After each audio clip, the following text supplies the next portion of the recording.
al senador Carlos Navarrete, coordinador de la bancada del PRD en el Senado y además presidente ahora del Senado de la República, que tome nuestra llamada telefónica. Carlos, ¿cómo estás? Muy buenas tardes.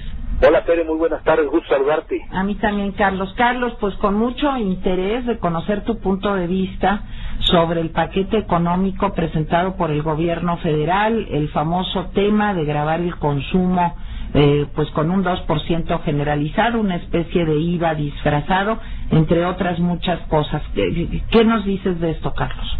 ¿Cómo no, Tere? Sería bueno comentar primero que nada para la gente que nos está escuchando, el país tiene varios problemas. Sí. Bueno. Ay, se nos cortó la línea telefónica. Miren ustedes, estas cosas suceden en el peor momento, cuando estábamos ya listos para escuchar el punto de vista del senador Carlos Navarrete. Bueno, pero enseguida ya estamos restableciendo la comunicación. Se ve que está en un celular porque se oía así como con equito y como cortándose, pero ahorita, en un momentito, vamos a tener la comunicación para que ustedes puedan tener pues el punto de vista. Ya tuvimos hace un momento el punto de vista del senador Manlio Fabio Beltrones, y ahora será muy interesante conocer cuál es el punto de vista del presidente del Senado, del senador Carlos Navarrete. Sí, Carlos, se nos cortó la llamada, te escuchamos. Sí, ya reanudamos afortunadamente. Mira, sí, se decía que la situación del país no es la de un problema económico, sino la de varios problemas. Tenemos un primer problema que es la falta de ingresos del gobierno, es decir, un tema de finanzas públicas, una falta de recaudación por varios factores que lleva al gobierno a buscar fuentes de ingreso para tapar ese hueco que tenemos en las finanzas públicas. Pero hay otros problemas mayores aún todavía, Tere. Sí. México es un país que tiene muchos años de no crecer económicamente. No tenemos crecimiento económico. Al mismo tiempo, no solamente no hemos creado nuevos empleos, sino que hemos perdido empleos en los últimos años, en los últimos meses particularmente. Y también tenemos un problema de competitividad, de falta de competitividad en el mundo, una falta de competitividad internacional. Por lo tanto, frente a estos problemas, a mí me da la impresión que el paquete que el gobierno mandó a la Cámara de Diputados solamente atiende el tema de cómo recaudar a como dé lugar, sí, para tapar el hueco de las finanzas públicas, Tere. Pero no veo políticas ni planteamientos de qué vamos a hacer, cuánto le vamos a invertir y de dónde, para desatar el crecimiento económico, para desatar el empleo, que desde mi punto de vista es lo más importante.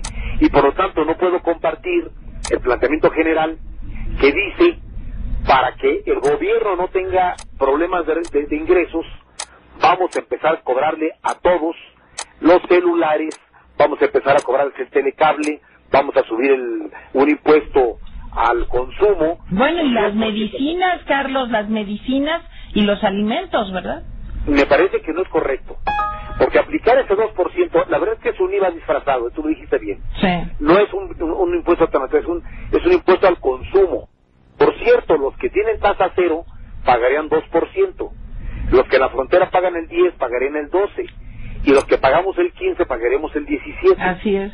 Es un impuesto parejo al consumo, pero me parece que están tratando de resolver el problema de las finanzas públicas, quitándole ingreso a las personas que ahorita están en situación económica difícil. Estas medidas serían para un periodo de crecimiento económico, Tere, no para un periodo limitado en crecimiento como estamos ahora. A ver, Carlos, las medidas parecen todas, se antojan todas recesivas. Yo no veo ninguna medida de estas llamadas contracíclicas que de alguna manera reactivaran la economía nacional. ¿Ustedes sí? No, Tere, comparto plenamente tu punto de vista, exactamente. No veo yo tampoco ni medidas para desatar el crecimiento económico, la actividad, el consumo interno. No veo medidas para incentivar el empleo, no veo recursos fiscales para trasladarlo a empresas que puedan abrir nuevas fuentes de trabajo, no veo medidas para darle más dinero al bolsillo de la gente, que pueda comprar, consumir y reactivar la economía. Por el contrario, estoy viendo medidas para quitarle lo poco que la gente tiene en el bolsillo en este momento. Bueno, ahora, senador Navarrete, dime algo. ¿No será que el gobierno del presidente Calderón está muy preocupado por seguir al pie de la letra, digamos, el manual del buen neoliberal? Pensar en un déficit mayor, pensar en un endeudamiento quizá mayor, ¿no podría reactivar la economía, aunque no esté en el manual, en la ortodoxia del neoliberalismo? Sin duda alguna, Tere. Efectivamente, es muy conservadora la propuesta de un déficit de 0.5, es decir, alrededor de 80,000 millones de pesos, 60,000 millones de pesos particularmente. Me parece que Estados Unidos, Europa, América Latina incluso, tienen niveles de déficit público mucho mayores. Claro. El presidente Obama trae un déficit de 11%, 11.5%. Claro. En Europa se está autorizando déficit hasta de 5%. ¿Por qué nosotros nos vamos con medio punto? Es conservadora la propuesta. Pero te adelanto otra cosa. No veo que se estén etiquetando recursos para detonar el mercado interno y para detonar el crecimiento económico. Y recursos sí hay. En el mercado internacional y en el mercado nacional. Incluyendo una cosa que te quiero comentar muy especialmente. Sí. ¿Por qué no utilizamos una fuente de financiamiento que son las reservas del Banco de México? Claro. Alrededor de 75,000 millones de dólares, que por cierto hay que decirle a la gente que nos escucha, esos 75,000 millones de dólares no están en las arcas del Banco de México aquí en el centro, no están allá en la caja fuerte, están prestados en el mercado internacional a tasas bajísimas, por cierto. Si se los prestamos a otra economía, ¿por qué no los prestamos a nosotros mismos?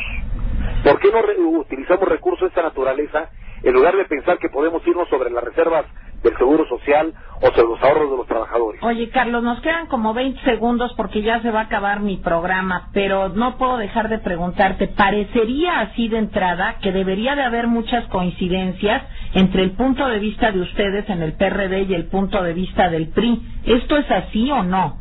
Sí, Tere, hay varios puntos de coincidencia tanto en Cámara de Diputados como en Cámara de Senadores y que estamos afinando en encuentros bilaterales que estamos teniendo porque tenemos preocupaciones comunes y yo espero que esto permita construir mayorías parlamentarias en ambas cámaras para decirle a un conjunto de medidas del gobierno no y para hacer propuestas alternativas.